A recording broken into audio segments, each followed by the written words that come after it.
I wonder, what does all of this mean for patients? I've heard about how these closures are particularly problematic, for example, for trauma care, cancer treatment. Yeah, so I've done a lot of reporting over the years where I talk to patients who travel long distances for their care, right? I did a story out of New Mexico where they were setting up telehealth services after a hospital had closed its obstetrics units, so patients wouldn't have to drive for every single prenatal visit, right? So those are situations that are already sort of on the brink, if you will, where patients are having to drive long distances when they're delivering babies, or even for trauma care, where helicopters have to show up and go significant distances to get people to care.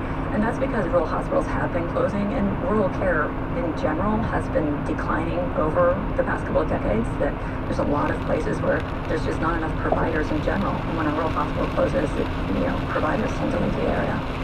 Sarah Jane Turble is the Chief Rural Correspondent for KFF Health News. Thank you so much. Thank you for having me. It's All Things Considered. I'm Catherine Richards, and I'm really excited to be here today because it is the last day of our end of fiscal year member drive, and the reality is that we're facing some real funding challenges right now. We're asking you to join us today to help power NPR into the future. And what's very exciting is that we actually have a match this evening. For the next $20,000 in donations will be matched by the NPR member fund. So if you're a procrastinator, I'm not personally, but I know plenty of them, this is the time to go ahead and donate. You can go to nprnews.org or call 1-800-227-2811. And to help me make the case to do that is our politics editor, Brian Bax. Brian, it's great to have you here. Deadlines. Yeah, you have a good deadline. Used to those, right? Exactly. Happy almost New Year to you. Yeah. So, why should people donate today, Brian? Well, as you know, Catherine, NPR is an independent, community-supported public media, and so it's our job to kind of work together as a team, and you are part of that team. You are the public in public media. So right now we're asking you to turn up your support for NPR and help us plan for the future. You can start with a monthly donation. You can add to your sustaining donation. Whatever it takes, whatever works for you, go to nprnews.org or call 1-800-227-2811. And that match, boy, what an incentive. It's a huge incentive. When you become a sustaining member of NPR News, not only do you have some peace of mind that you don't have to donate every month and it just is on autopilot, you're also providing steady, ongoing support for independent journalism, like the journalism, Brian, that you and your team have been doing over the course of some really challenging few weeks. The end of the legislative session followed by the tragic shooting of Melissa Hortman and her husband, Mark. This is the kind of journalism that you come to us for. Your support will help NPR continue to bring you that coverage in the future. You can choose any amount that's right for you, become a sustainer today. And don't worry, you can always stop, we hope you don't, or you can change your donation anytime. You can go to nprnews.org or call 1-800-227-2811. Yeah, join those like Mary and Minnetonka who donated and said, where would we be without public radio? Or Andrea and Frazee, I can't imagine a future without public media. NPR is our family staple. Here's to keeping the conversation going. Yeah, keep that conversation going. With your support, we can continue to bring you live coverage as we've done many, many times over these past few weeks. It's really important that now is the time that people step up. Don't wait. It's time for you to take action. I like a little instruction sometimes on how this might all work. So if you are unfamiliar with the sustaining membership, I'll give you a little brief primer here. Individual members are the most important source of funding for NPR News. And in fact, 74% of NPR's funding comes from the public. So maybe you're able to donate $1 a month. That's cool. Or even better, $100 a month. We love it all. NPR needs your support to be here for everyone. So no matter the amount that you're choosing to give, your gift will sustain and strengthen this public resource that you rely on. Donate $100 a month or whatever fits for your budget. Start now at nprnews.org or call 800-227-2811. And right now with that match, your $5 becomes $10. Your $100 becomes $200. It's a great deal for everybody. So why don't you get involved, do it now, make the reason you listen the reason you donate. Now is the time to donate before the budget year ends today. Give now at nprnews.org. And this is all happening, Brian, of course, against the backdrop of some unprecedented federal and state spending cuts for public media. And that's why your support matters so much right now. Do not wait. Take advantage of this match. Double your donation.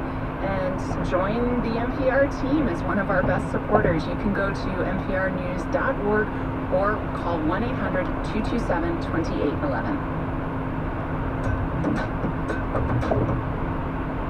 Justin Vernon, the man behind the band Bon Iver, is also the guy behind To a Billion. That's an organization he launched to end gender inequity, domestic violence, and sexual abuse.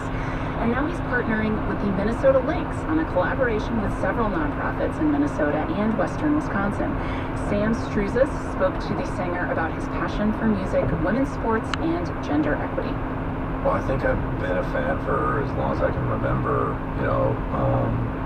I remember buying a Janelle McCarville jersey when I was in college, because she grew up in Wisconsin and then played at Minnesota. I still have her jersey, so I've been a fan.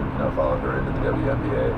But the last few years, with this particular set of players that have been coming together, I've really upticked my fandom, and I started going to games with my trainer Jeff Rogers, and then I was just hooked, and I just saw it as an opportunity to also expand what we've been doing with To a Billion all these years. But most of all, I'm just a huge fan of the team.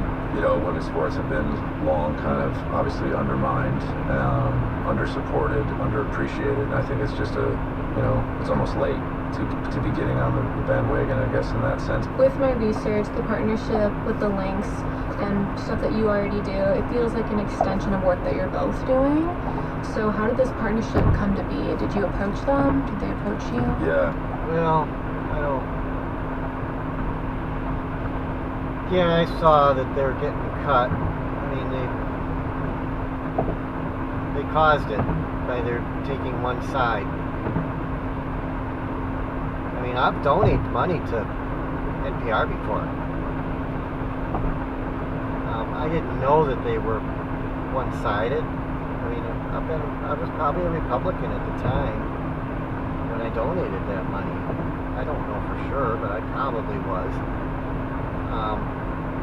But no, I wouldn't give them a penny now. That they say that they're neutral, but they're not. They're for the Democrats. It's a Democrat channel. They shouldn't get funding from the United States, from taxpayers. It's basically like the regular mainstream news as far as the news is concerned. I mean, there's some nice people on there. I like the people. I mean, I recognize the voices for the last 30 years or more. And they're almost like very familiar people. But they're all Democrat. And we need to wake up to the fact that that's what they are. They're nice Democrats. And they support everything that the Democrats, until they can prove otherwise, it seems to me that they support everything that the Democrats support. And it's not good. It seems like what the Democrats have been supporting for the last 5 or so years has been pretty rotten. I don't know how they can do it. How they can keep a straight face.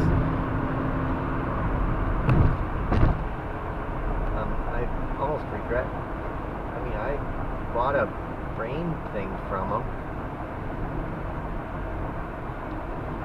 I think I got a couple things from them. I mean, there were things that I could use, but I felt good buying it, thinking that I was doing it, giving money to people that were doing a good thing, and they're not. And yeah, I wouldn't give them any more money. I don't care what they have to offer. I wouldn't buy it from them. That's a shame. I mean, they're, I guess they're good at selling their product. They're good at selling what they got, but they're selling us lies. What they're doing. They're outright lies, and they're promoting war, and that just doesn't go with what I thought of what NPR should be promoting, or what it maybe was, or what we thought it was. Promoting